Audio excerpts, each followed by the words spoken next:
my team loses in the playoffs. Yeah, me too. It's like what I'm used to with the Leafs, but worse. Marlies lose 3-2 in overtime to the Albany Devils, and they are now down 2-1 in their series. I took a little longer with this video, and you'll see why in a moment, but let's talk about the game. The first period against Albany was This is exactly why I said the Marlies had to get at least one of the games at Ricoh Coliseum, because the Devils play their game. Clog up the middle, crawl into a shell, and slowly suck the life out of your soul. The shots after the first period were 6-4, which numerically is relatively even, but aesthetically, I'd rather watch Bibeau tap dance while the Marlies get outshot 20-1. And to make matters even worse, the Marlies had a power play, and the only goal they gave up in the first period was because the puck went in off Rod Pelly's skate, shorthanded! And the Devils don't really play that conservatively until they're up. They get that goal, and if you pay close attention to how your life feels,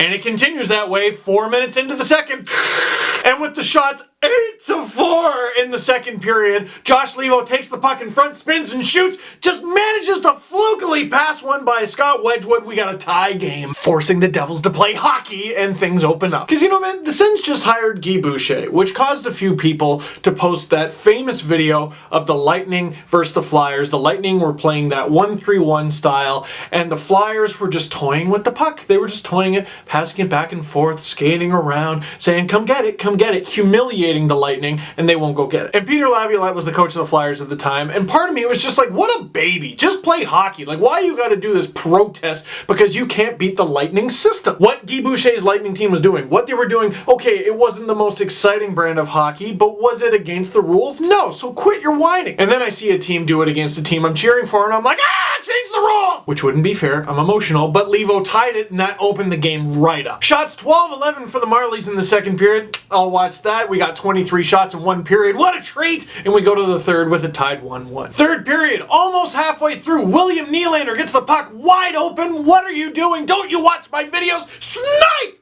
And it's 2-1 for the Marlies. And all they gotta do is ride this out. And with less than 2 minutes to go, Mike Sislo of Albany takes a penalty. Oh my goodness, penalties are 2 minutes or less. That means the Marlies are gonna close this one out, no problem. And with about 21 seconds to go, Nick Lappin puts it in on the rebound, past Antoine Bibeau. Tie game. We're going to overtime. And this is such a frustrating goal. Go back, look at the highlights down underneath or wherever I happen to put it. TJ Brennan and Connor Carrick are right there as the rebound is given up. They can't come up with it. Nick Lappin fires it past them. All right. So the Devils tie it up. They haven't won. Overtime. Stuart Percy has the puck near the corner. Joseph Blandisi shoves him from behind, smashes his face into the boards. He's out of the game. No penalty for Blandisi. Less than 2 minutes left in overtime, Connor Carrick takes a kneeing penalty. Power play Devils. Minute left in overtime, Bibeau down, Zach Hyman trying to get over, but he can't in time, and Nick Lappin scores on the power play. And this is why we wait. This is why we wait till the next day. We wait a few hours into the next day to make this video. Because you know what? It sucks that Blandisi was able to take Percy out of the game and have there be no call. That sucks. You know what else sucks? The fact that the Marlies lost this game. That sucks. You know what else sucks? The Marlies are down 2-1 in this series. That sucks. And they were winning with less than 30 seconds left and they still lost. That sucks. And despite the Blandisi no call, the Marlies went 0-for-8 on the power play. That sucks. What sucks is it would be easy to get emotional about this one. It's been a chippy series, and it's between the number 1 team in the AHL against the number 2 team in the AHL, at least for the regular season.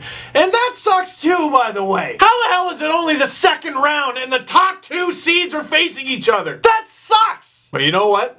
The Marlies lost. And they lost fair and square, as fairly as you can lose by playoff standards. There are going to be calls that are going to get missed. There are going to be calls that shouldn't have been calls at all. And if you're on the losing end of that, it sucks. And it sucks being on the winning end of that and still not being able to do anything about it. And it sucks when you waste those opportunities and all of a sudden the calls for and against are biting you. Question of the game, if you've seen the hit, someone captured the hit on Twitter and they sent it to me, so I'll post a link to that tweet. Do you think Blandisi will or should get suspended for his hit on Percy? And also, who do you think is going to start Game 4? Is that going to be Antoine Bibeau or Garrett Sparks? Because you can't put this loss on Bibeau, but They were alternating. Oh, and lost in the fact that the Marlies lost, because that was a huge bummer. Andreas Johnsson making his AHL debut, I guess his North American professional debut for the Marlies. He looked fantastic. I'd be shocked if he didn't play in the rest of the games of these playoffs, unless he gets like hurt. Which means, by the way, how does Soshnikov get back in the lineup? God, they're deep. Why are they losing? So that is it for this one. Thank you very much for watching. Click like if you liked this video. Click subscribe if you really liked it. Tell all your friends.